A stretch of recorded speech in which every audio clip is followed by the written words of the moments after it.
vice-premier ministre, ministre de l'économie nationale, Daniel Mukoko Samba, a minimisé l'obstacle pour effectuer sa descente de la ronde sur le terrain dans les entrepôts de vivres et non-vivres à Kinshasa, loin de son bureau de l'immeuble intelligent. Objectif, procéder à la vérification de l'effectivité de la baisse des prix des produits de première nécessité. Premier constat à la société AfriFood.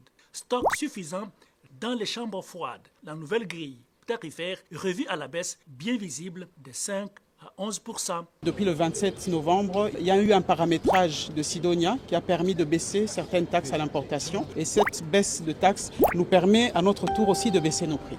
Même satisfaction récoltée par les patrons de l'économie nationale chez Sosimex pour l'application de nouvelles mesures tarifaires avant d'interroger quelques acheteurs trouvés sur place qui ont avoué la baisse des prix. Selon le DG de Sosimex, cette baisse n'a rien à voir avec les festivités de fin d'année. Son Excellence, Monsieur le Vice-Premier ministre, sur demande du chef de l'État et sur demande du gouvernement, s'est engagé et nous, on s'est engagé et nous avons respecté nos engagements, toutes les deux parties.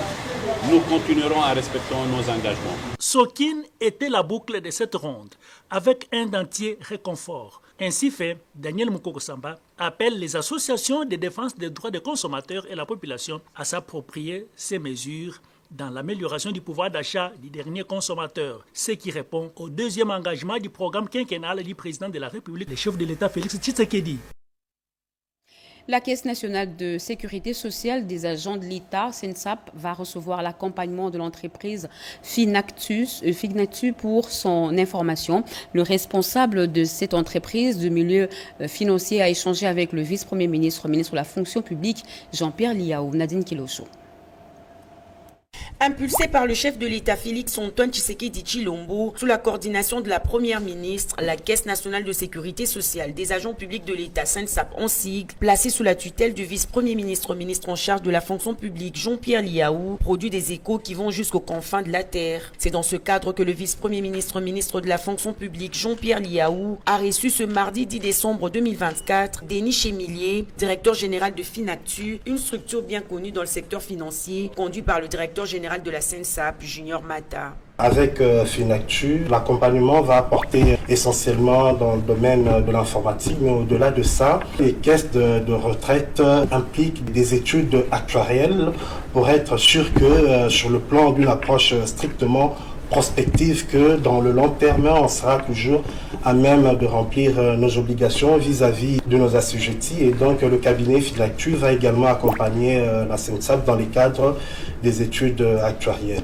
Séduit par les avancées de la réforme amorcée pour le redressement de l'administration publique, le directeur général de Finactu s'est dit déterminé d'apporter son expertise à la SENSAP. J'ai senti que le vice-premier ministre était soucieux que cette technicité que nous représentons puisse être mise à disposition de la SENSAP, et je suis très heureux de pouvoir travailler maintenant à donner un cadre à cette coopération. Nous travaillons pour beaucoup de pays. Le ministre m'a initié au portail de la fonction publique et j'ai vu notamment à quel point l'informatisation de la fonction publique était très avancée. Je pense qu'aucun pays du continent, à ma connaissance, n'a été aussi avancé dans ce domaine. Donc on sent bien qu'on a une personne qui est à la fois très politique et très technique, et je pense que c'est ce mariage-là qui est extrêmement rassurant pour les retraités de ce pays.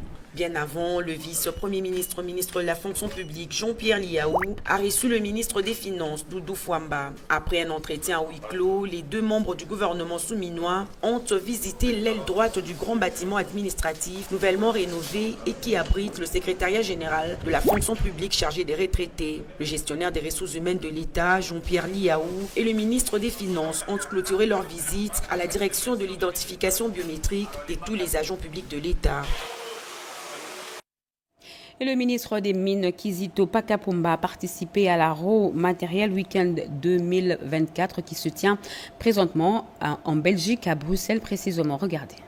La République démocratique du Congo, représentée par le ministre des Mines, Kizito Pakabomba, participe activement à la Raw Materials Week 2024 qui se tient du 9 au 13 décembre à Bruxelles, en Belgique. Cet événement majeur réunit des acteurs importants autour des enjeux de transparence, de développement durable et de responsabilité dans l'exploitation des ressources naturelles.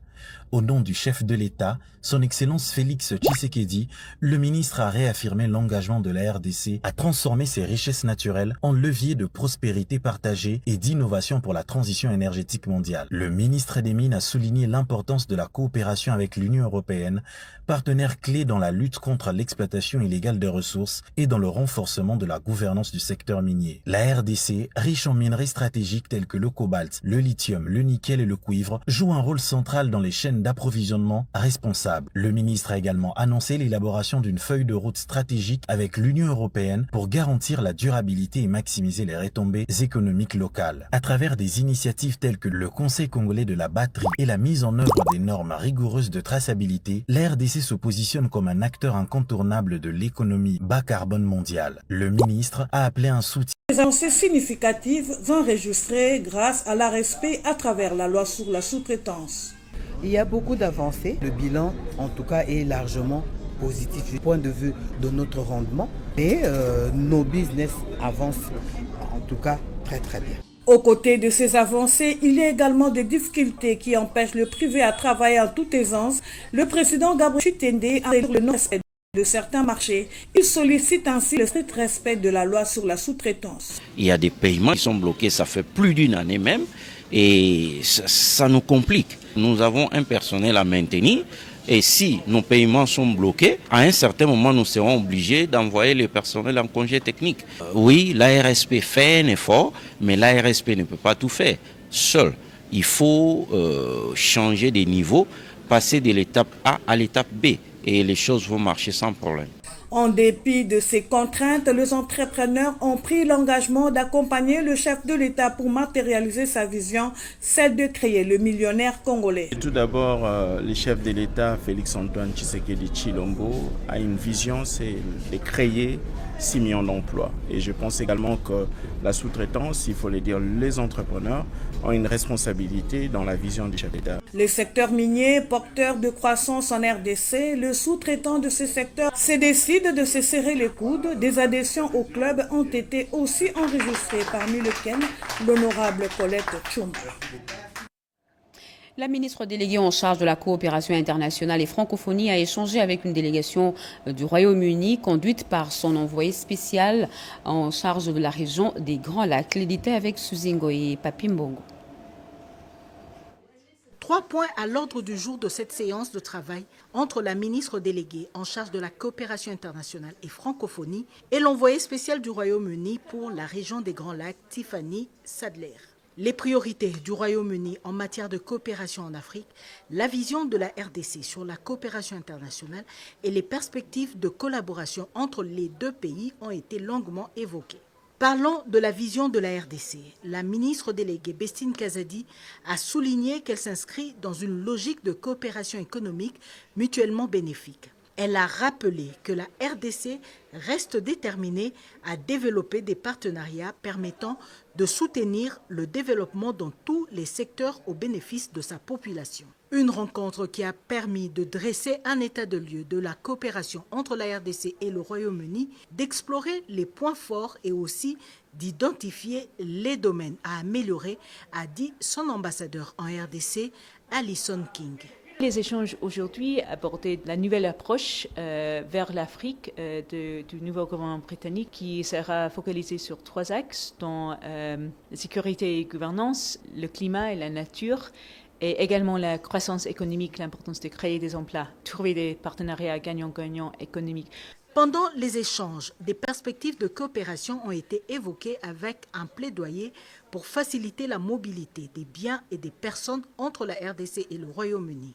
La ministre déléguée a également invité le Royaume-Uni à investir dans les projets stratégiques en cours en RDC tels que le corridor de Lobito, le projet Inga 3 et le couloir vert.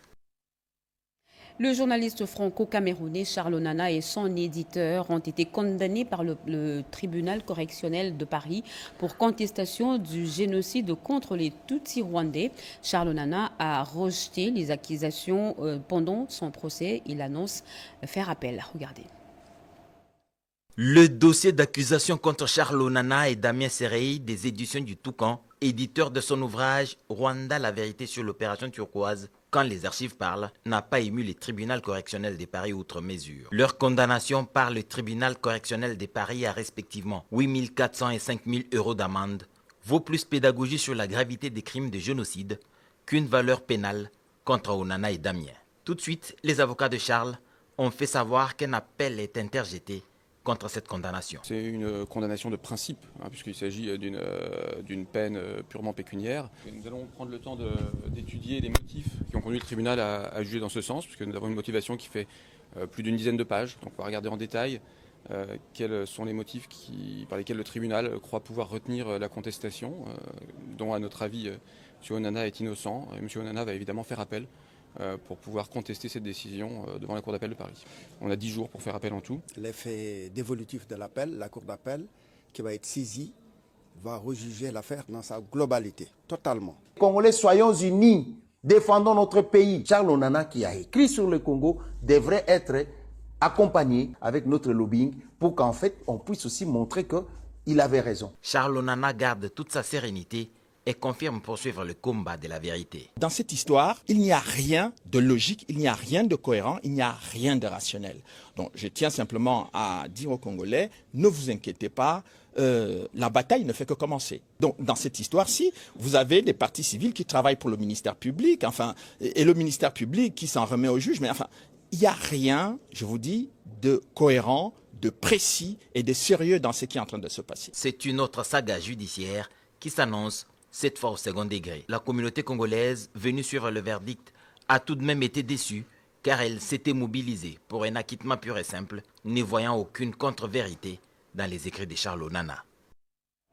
Le comité de la représentation des étudiants du Congo vient d'être installé par la ministre de tutelle Marie-Thérèse Sombo. C'était en présence du DG du Fonds spécial de promotion de l'entrepreneuriat et de l'emploi des jeunes, Edith Chala.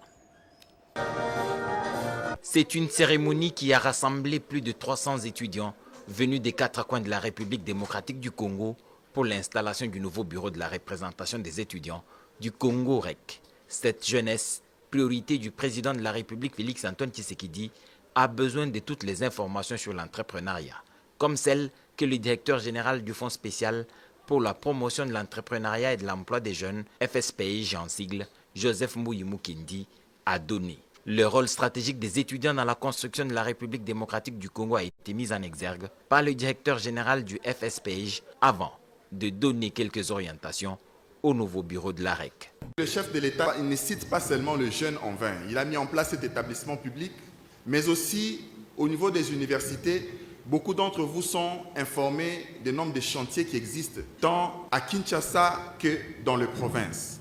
Il faudrait que vous puissiez prendre conscience du sens des responsabilités qui vous incombent, que vous puissiez prendre de la hauteur pour pouvoir valablement représenter ces étudiants. La ministre de l'Enseignement supérieur et universitaire, Marie-Thérèse Sombo, qui a mis l'accent sur les investissements dans les secteurs de l'enseignement supérieur et universitaire, a rassuré les étudiants de son accompagnement à la REC. Je vous apprends que rien ne sera plus comme avant.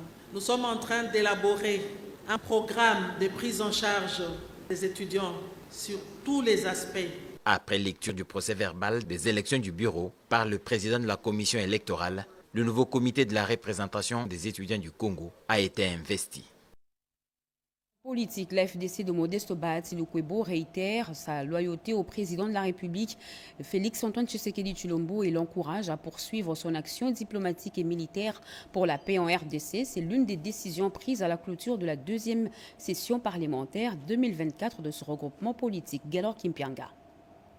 L'Alliance des forces démocratiques du Congo attend la mise en place de la commission multidisciplinaire qui va se pencher sur la réforme constitutionnelle telle qu'annoncée par le chef de l'État, Félix-Antoine Tshisekedi Tshilombo à Kisangani. C'est ce qui ressort d'une déclaration rendue publique le dimanche dernier au cours de la cérémonie de clôture de la deuxième session parlementaire 2024 du regroupement politique AFDCA. À cette occasion, le parti cher à Modesto Bahati Lukwebo a renouvelé sa loyauté envers le président de la République, Félix-Antoine Tshisekedi Tshilombo, et l'encourage à poursuivre sa double action diplomatique et militaire en vue de ramener la paix durable à l'est du pays et la sécurité sur toute l'étendue du territoire national. L'AFDCA renouvelle sa loyauté envers le chef de l'État, Son Excellence Félix Antoine Tshisekedi Tshilombo et l'encourage à poursuivre sa double action diplomatique et militaire en vue de ramener la paix durable à l'est du pays et la sécurité sur l'ensemble des territoires nationaux. L'AFDCA est donc disposée à y participer. Ce regroupement politique, deuxième force de la majorité parlementaire, a salué l'acceptation du président de la République à répondre à l'invitation de son homologue angolais en vue d'épargner les Congolais et particulièrement ceux vivant dans l'est du pays.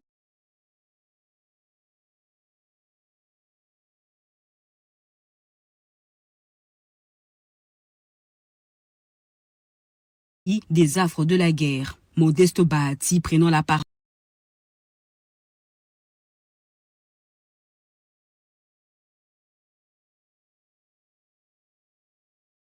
A exhorté les élus qui partent en vacances parlementaires ainsi que tous les mandataires et cadres militants de son regroupement à toujours travailler pour l'amélioration de vie du peuple congolais.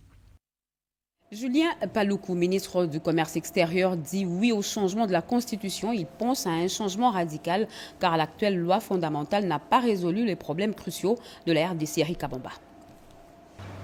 Une nouvelle voix vient de s'élever pour soutenir le changement de la Constitution. Julien Paluku Kaonga, ancien gouverneur du Nord Kivu et actuel ministre du Commerce extérieur, plaide pour un changement radical. Pour lui, le système politique mis en place depuis la Constitution de 2006 a échoué à résoudre les problèmes fondamentaux de la RDC.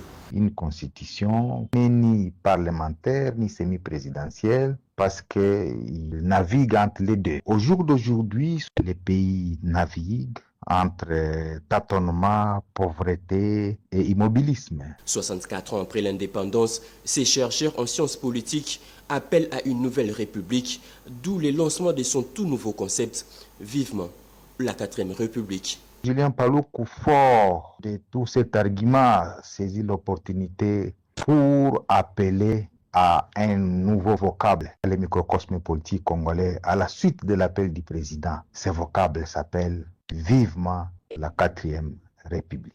Cette République est importante 64 ans après parce que les 3 autres républiques n'ont pas été une panacée pour les multiples problèmes. Et donc, vivement la 4e République est pour moi l'unique voie par laquelle nous devons expérimenter d'autres mécanismes à l'instar du fédéralisme. Les infrastructures dans la province de Haut-Uélé sont dans un état piteux. C'est le constat fait par l'honorable Joseph Bangakia, élu de Rungu. Il est au micro de Marie-France Zaïna. Les routes de la province du Haut-Uélé sont dans un état de délabrement.